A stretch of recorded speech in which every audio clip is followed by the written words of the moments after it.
There's sometimes that you feel like your boss isn't listening to you. One of the things to remember with that situation is that everybody has a different learning style.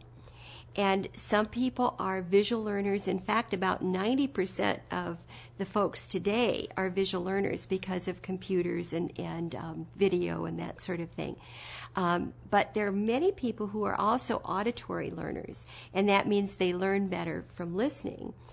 Some people are kinesthetic listeners, so they have to actually do things to really integrate what you're talking about.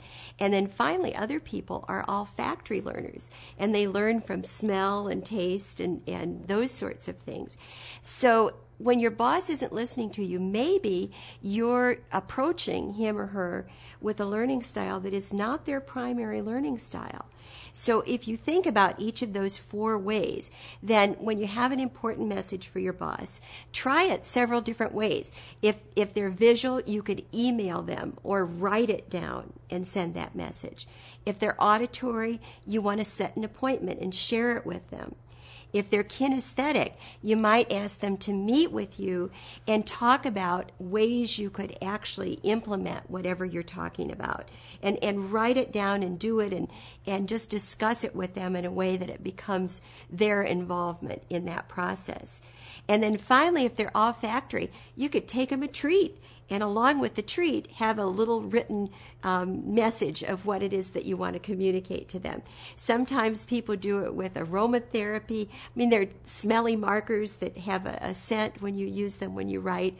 So there are lots of different ways to appeal to that learning style. So you can't do that with every communication. But if it's something really important, that's one thing to think about. Are you actually using the learning style that is primary for your boss? The second thing to remember is that perhaps he or she is listening to you, but not communicating back. And so you need to go to them and share that you need some sort of response. It would really be helpful to you if they could give you some sort of response so that at least you know that they got your message. And then the bottom line is, just communicating every time you possibly can to meet one-on-one with that supervisor or manager or boss and talk with them about how can you make it better in your workplace? What can you do for them to help make it better? And then you're taking the responsibility to do something positive in the workplace. And they will listen to that.